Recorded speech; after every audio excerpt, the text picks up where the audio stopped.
নিরেবাস গেল না পিয়াস আপন কর্ম ফেলে।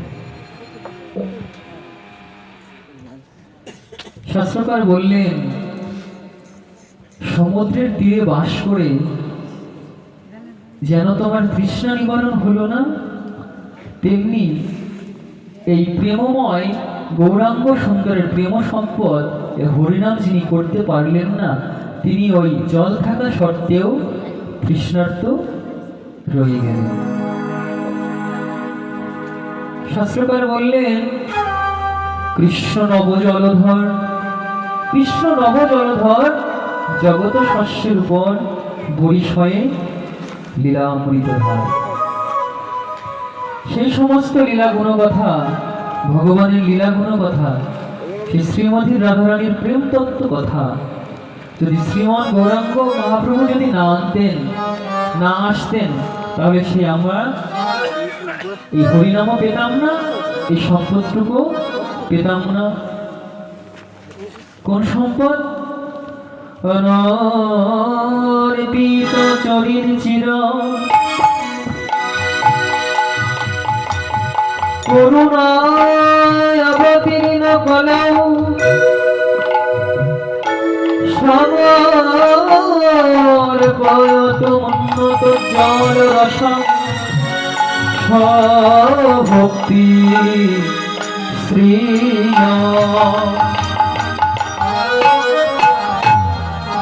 হরিপুরট সুন্দর দূতি কদম্ব সন্নিপীত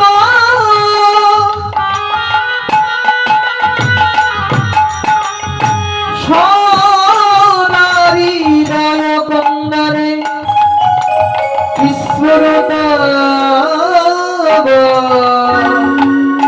সচির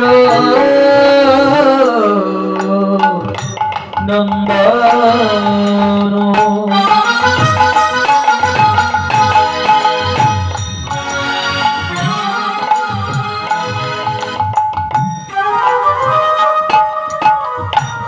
তাই বলে অনর্পিত, যাহা কোনো কালে কোনো যুগে কেউ কখনো পায়নি, সেই অনর্পিত প্রেমধন কি বললে?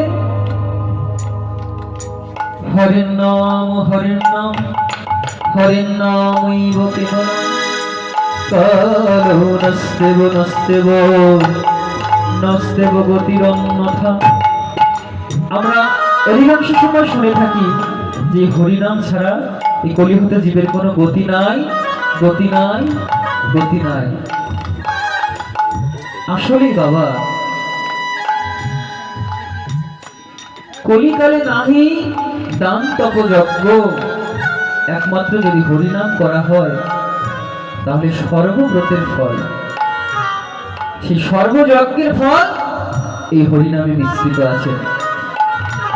এক হরিনামে কি হয়? গুরু, গৌরাঙ্গ, গোপী, রাধা, শ্যাম, পাঁচটি তত্ত্ব। সবাই মনে রাখবেন, এই হরিনামে পাঁচটি তত্ত্ব। গুরু, হরিনামে আপনি গুরুকে পাবেন। গৌরাঙ্গ, এই হরিনাম করলে আপনি গৌরাঙ্গ সুন্দরকে পাবেন। গোপী, আপনি গোপীগণের কৃপা লাভ করবেন। শ্রীমতী রাধারানী এবং প্রাণবল্লভ গোবিন্দ, এ হচ্ছে পাঁচ। এই হরিনামে পাঁচটি তত্ত্ব মিশে আছে। শাস্ত্রে বললেন, যদি গৌর না হইত কেমন হইত, কেমন হইতাম রে। যদি গৌর না হইত কেমন হইত, কেমন ধরিতাম রে। শ্রীরাধার মহিমা প্রেম রস সীমা জগতে জানত কে। শ্রীরাধার মহিমা প্রেম রস সীমা, প্রেম রস সীমা জগতে জানাতো এই গৌরী বিনে এই ধন আমরা পেতাম না রে, গৌর বিনে এই ধন পেতাম না রে, আমার গৌরে বিলাইব গৌরী বিনে ধন পেতাম না রে, আমার গৌরে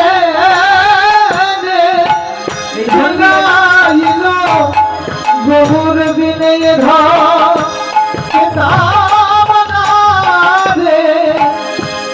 আসলে বাবা, যদি গৌরাঙ্গ মহাপ্রভু না আসতো তাহলে কি আমরা এহেন পরম ধন পেতাম?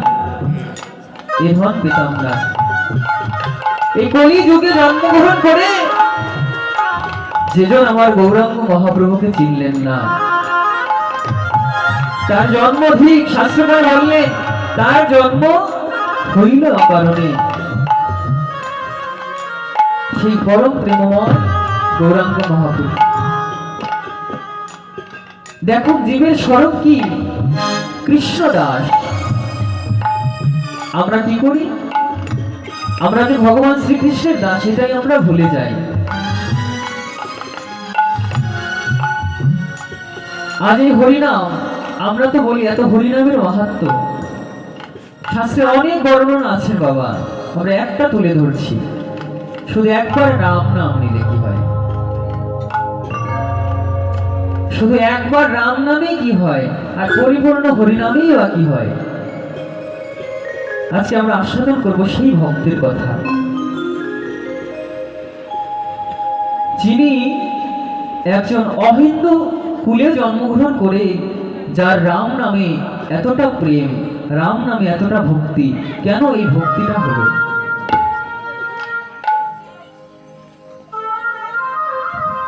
শাস্ত্রকার শাস্ত্র দর্শন করলে পাওয়া যায় বাবা।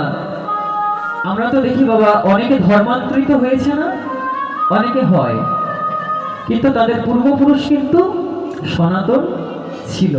3-4 পুরুষ আগে অবশ্যই সনাতন ছিল, বর্তমান সনাতন থেকে বিকৃত হয়ে গেছে। তেমনি ভারতবর্ষে বারাণসীতে এমন একজন ভক্ত ছিল বাবা, যাহার নাম ছিল কবির। ভক্তের নাম কি? কবির। সে যেহেতু পিতামাতা অন্য ধর্মে চলে গেছেন, সেহেতু তারও এই অহিন্দু কার্যকলাপ করতে হয়, সনাতনীদের কার্যবিরোধী কর্ম করতে হয়। কিন্তু যে সেই প্রবর্তনের ফলে যে সেই সনাতন ধর্মের কৃপা, সেই সনাতন ধর্মের সেই রক্তটা রয়ে গেছেন, সেটাই আবার সে পুনরায় সেই রাম নামে আকৃষ্ট করালো। সেই ব্যক্তি হচ্ছেন কবির। তার রাম নামে এমনই নিষ্ঠা। আমরা হরিদাস ঠাকুরের কথা জানি, আমরা আরো অনেক ভক্তের কথা জানি, তেমনি এই ভক্ত রাম নামে এত নিষ্ঠা, এত প্রেম, কিন্তু লোকলজ্জার হয়ে এই হরিনাম করতে পারে না, এই রাম নাম করতে পারে না। শাস্ত্রকার বললেন যে দীক্ষা বিহিত যদি 100 লক্ষ হরিনাম সংকীর্তন করে তথাপিও কিন্তু কৃপা হয় না, কেননা গুরু কৃপা ছাড়া ভগবানের কৃপা হয় না। তেমনি যখন কবির জানতে পারে যে হরিনাম করতে হলে দীক্ষা গ্রহণ করতে হয়, একজন সৎ গুরুদেবের চরণে আশ্রিত হতে হয়, তাই কি করলেন? রাম নামে এত ভক্তি, এতই ভক্তি যে স্বয়ং ভগবানও আর থাকতে পারলেন না। তখন বললেন, একজন সৎ গুরুদেব আছেন, তিনি কে? তিনি হচ্ছেন রামানন্দ স্বামীজি। সবাই আপনারা জানেন রামানন্দ স্বামীজির কথা। সে রামানন্দ স্বামীজির কাছ থেকে তুমি এই রাম নাম গ্রহণ করো। কিন্তু যখনই আমাদের ধর্মের ব্যতিরেকে যখন কবির গেলেন সেই স্বামীজির কাছে, সেই স্বামীজি তাকে দীক্ষা প্রদান করলেন না। কেন করলেন না? তিনি অহিন্দু বলে, তিনি সনাতন ধর্মের নয় বলে দীক্ষা গ্রহণ করলেন না। তখন কি করলেন? তখন যে রাম নামের কৃপার ফলে কবির ভাবলেন যে আমি তো ভগবানের সান্নিধ্য পেতে চাই, ভগবানকে পেতে চাই, কিন্তু যদি গুরু কৃপা না হয় তাহলে তো ভগবানের কৃপা হয় না। কি করে গুরু কৃপা করা, গুরু কৃপা প্রাপ্ত হওয়া যায়? তখন সেই রামানন্দ স্বামীজি যেইখানে ভোরবেলা প্রতিদিন স্নান করতে যেতেন, সেই স্নানের ঘাটে সেই কবির নিচে গিয়ে শুয়ে আছেন। যখন ভোরবেলা, তখন কিন্তু একটু অন্ধকার থাকে বাবা। যখন রামানন্দ স্বামীজি স্নান করতে হাঁটছেন, তখন একটি চরণ গিয়ে পড়লেন কবিরের দেহের উপর। রামানন্দ স্বামীজি হতভম্ব হয়ে বললেন, রাম কহ। যখন রামানন্দ স্বামীজি একবার মাত্র রাম নাম বলেছেন, সে রাম নাম প্রবেশ করলেন সেই কবিরের কর্ণে। যখন কবিরের কর্ণে রাম নাম প্রবেশ করলেন বাবা, দেখেন রাম নামের কি মহিমা। তখন তার মধ্যে এমন ভাব জাগ্রত হলো, সে রাম নাম বিনে তার বদন থেকে অন্য কোনো নাম উচ্চারিত হয় না। তাই যখন হরিনাম, এই রাম নাম করতেন কবির,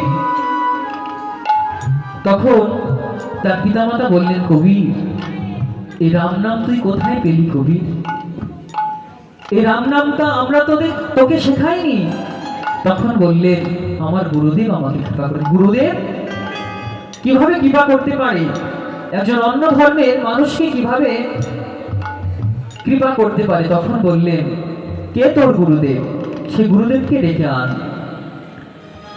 তখন রামানন্দ স্বামীজিকে ডেকে এনে বললেন, আপনি কি এই কবিরকে কৃপা করেছেন, দীক্ষা দান করেছেন? তখন রামানন্দ স্বামীজি বললেন, আমি তো কবিরকে দীক্ষা দেইনি। তখন বললেন, কিভাবে দীক্ষা প্রাপ্ত হলেন? তখন কবির বললেন যে যখন রামানন্দ স্বামীজি স্নান করতে আসেন, তখন সেই রামানন্দ স্বামীজির বদন হতে একবার মাত্র রাম নাম শ্রবণ করেছি, যে একবার মাত্র রাম নাম শ্রবণ করার ফলে আমার চিত্ত, আমার মন জয় শ্রীরাম বলে সেই রামের চরণে পরিপূর্ণভাবে আত্মসমর্পণ হয়ে গেছে। নিতাই গৌর প্রেমানন্দে হরি হরি বল। তাই বললে কবি, আমাদের তো শত চেষ্টা করলেও রাম নামে প্রেম আসে না। কেন আসবে? আমরা তো অপরাধ করি প্রচুর, তাই আমাদের রাম নামে প্রেম আসে না। তুই অন্য ধর্মের হয়েও এই রাম নামে তোর প্রেম এলো। তখন থেকে গুরু কৃপা হয়ে গেল, রাম নামের কৃপা হয়ে গেল। কবি রাম নাম করতে করতে একদিন পথ দিয়ে হাঁটছেন। এদিকে একটি ব্যক্তি কুষ্ঠব্যাধিতে আক্রান্ত হয়ে পড়ে আছেন রাস্তার ধারে। কুষ্ঠব্যাধি হয়ে পড়ে আছেন রাস্তা। তখন তাকে বললেন, তুমি কি কৃপা পেতে চাও? ভগবান রামকে দেখতে চাও? তখন বললেন, তোমার রামের কি এমন কোনো শক্তি আছে যে আমাকে এই কুষ্ঠব্যাধি থেকে পরিত্রাণ করবে? তখন কবির তাহার কর্ণে বললেন, জয় শ্রীরাম, জয় শ্রীরাম, জয় শ্রীরাম বলে 3 বার ধ্বনি করলেন। যখন 3 বার ধ্বনি করলেন, তৎসঙ্গে তাহার কুষ্ঠব্যাধি তৎক্ষণাৎ ভালো হয়ে গেল। এমন সময় গুরু রামানন্দ স্বামীজি আসলেন। তখন কবির বললেন, সর্বঘটনা খুলে বললেন। তখন রামানন্দ বললেন, হে কবি, যে রাম একবার নাম নিলে যার অনন্ত অসীম কৃপা, তুমি 3 বার কেন নাম নিয়েছো? একবার নাম নিলেই তোর কুষ্ঠব্যাধি ভালো হয়ে যেত, তুমি কেন 3 বার নাম নিয়েছো? এক রাম নাম করে সর্বপাপ নাশ। তাই বাবা, আমাদের তো হরিনামে প্রেম আসে না, হরিনামে আমাদের প্রেম আসে না। শাস্ত্রকার বললেন, যে যেজন প্রেম ভক্তি নিয়ে একবার হা গৌর হা কৃষ্ণ বলে ডাকেন, সেই গৌরাঙ্গ মহাপ্রভু তাহার কাছে বিকৃত হয়ে যায়। তাই বললেন, ভক্তের ভগবান যদি কৃপা নাও করেন, যদি ভক্তের কৃপা হয় ভগবান অবশ্যই কৃপা করতে পারে। তাই সেই ভগবানের নাম বহুবার নিতে হয় না, একবার নাম নিলেই হয়।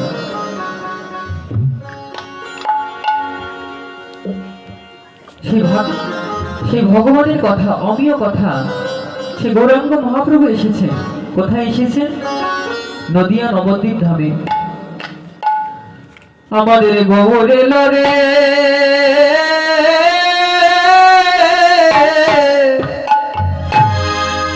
আমাদের সোনার নদিয়া, হরিধ্বনি উলধ্বনি নেই, এখানে উলধ্বনি দেওয়ার মতো কেউ নেই। শাস্ত্রকার বললেন, শৈশব যৌবনে জলসুখ ছন্দে অভ্যাস হইল মন্দ, নিজ কর্মদোষে এ ভজনযোগ্য শরীর হয় ভজনের প্রতিবন্ধ। বার্ধক্যে যখন সমনে ঘিরিবে কেমনে ভজিব তব, কাঁদিয়া কাঁদিয়া ওই রাঙা চরণে সকল দক্ষিণে দিব। মা এখন তো উলধ্বনি দিতে চাচ্ছ না, যখন উলধ্বনি দিতে চাইবে তখন কিন্তু আর সেই সামর্থ্য থাকবে না। হরিধ্বনি উলধ্বনি শব্দ শোনা যায় আমাদের গৌরে লরে, সবাই গৌরে লরে সোনার নদিয়া, হরিধ্বনি উলধ্বনি শব্দ শোনা যায় আমাদের গৌরে লরে। গৌরে লরে সবাই যদি উত্তর দেবেন, সবাই হরিধ্বনি উলধ্বনি শব্দ শোনা যায় গৌরে লরে। গৌরে লরে আমাদের নিতাই লরে, গৌরে লরে আমাদের নিতাই লরে, গৌরে লরে আমাদের নিতাই লরে, গৌরে লরে আমাদের নিতাই লরে। গৌরে লরে সোনার নদিয়া, হরিধ্বনি উলধ্বনি শব্দ শোনা যায় আমাদের গৌরে লরে। গৌরে লরে সোনার নদিয়া, শঙ্করে ধ্বনি উলধ্বনি শব্দ শোনা যায় গৌরে লরে। একে তোরা নাম নিবিড়ে ছুটে ছুটে আয়, একে তোরা নাম নিবিড়ে ছুটে ছুটে আয়, একে তোরা নাম নিবিড়ে ছুটে ছুটে আয়, তোরা নাম নিবিড়ে ছুটে ছুটে আয়।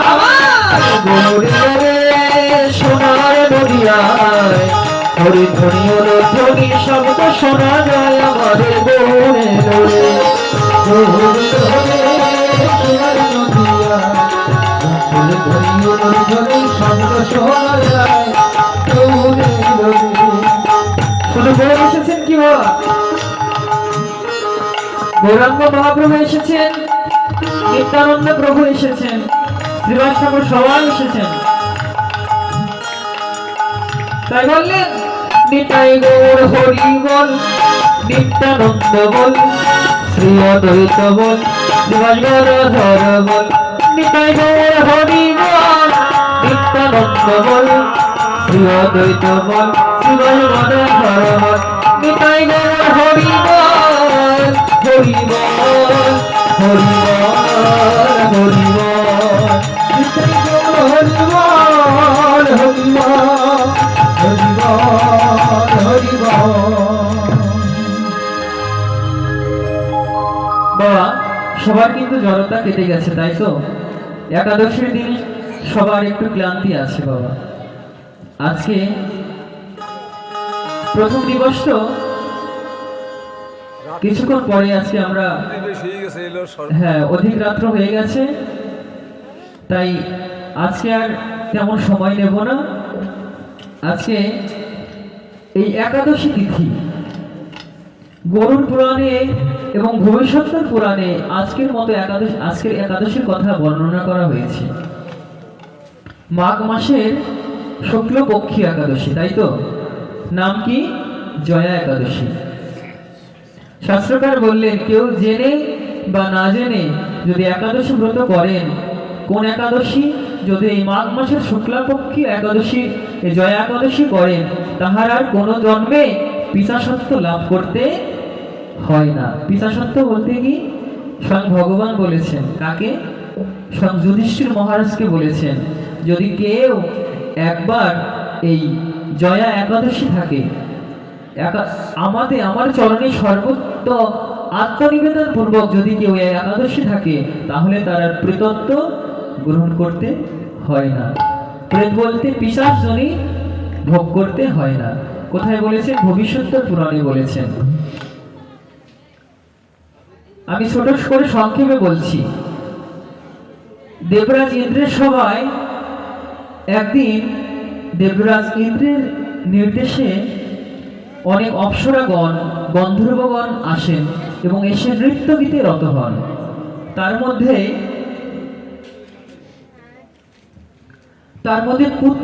পুষ্পদত্ত এবং চিত্রসেন নামক প্রভৃতি গন্ধর্বগণ আসেন। সেই পুত্রসেনের এক পুত্র,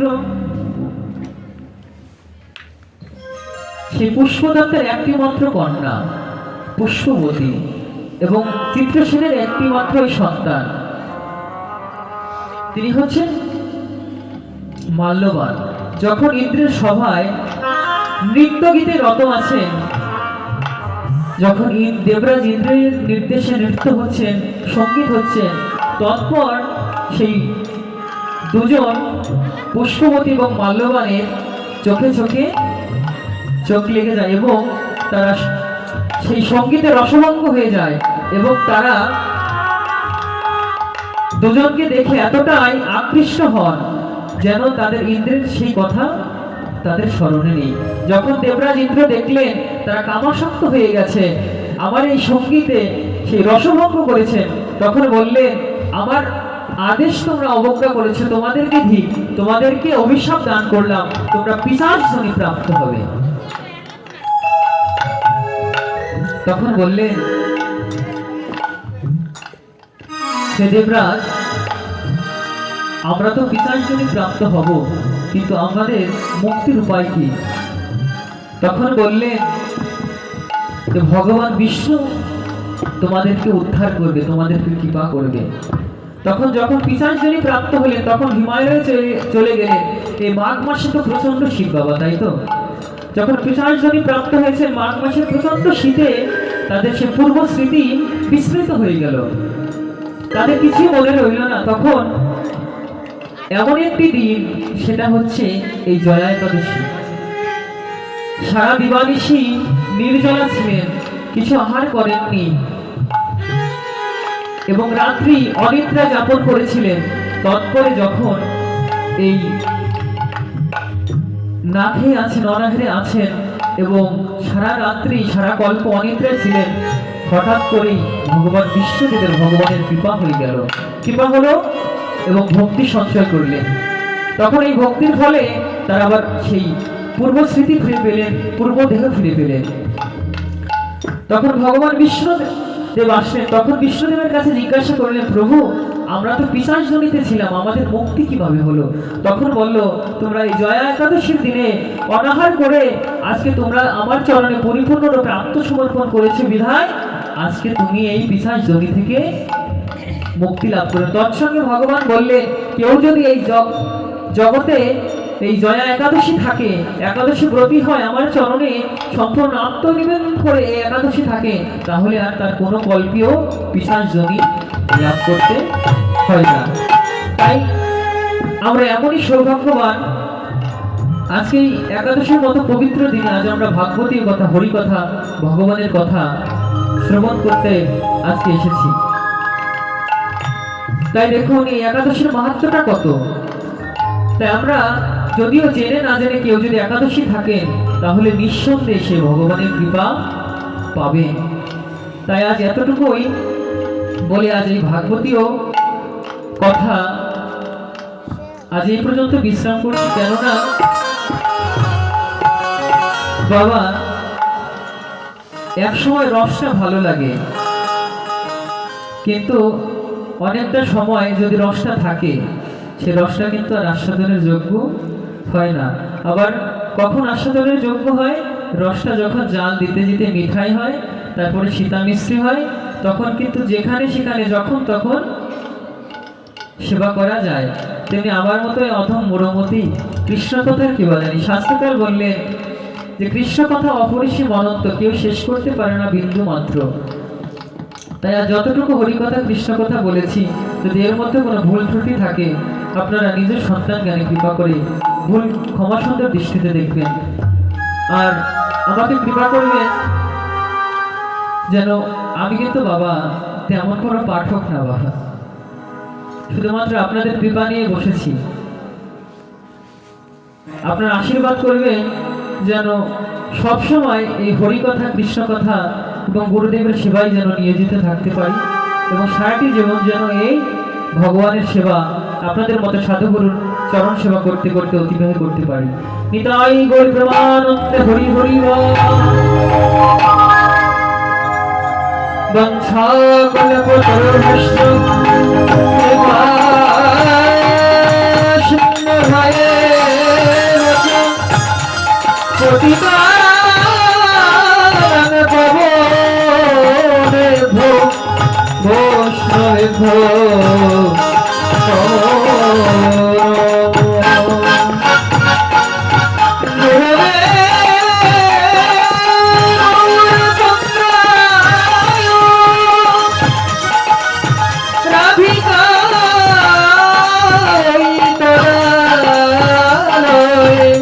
কৃষ্ণায় কৃষ্ণ ভক্তায় তদ্ভক্তায় নমো।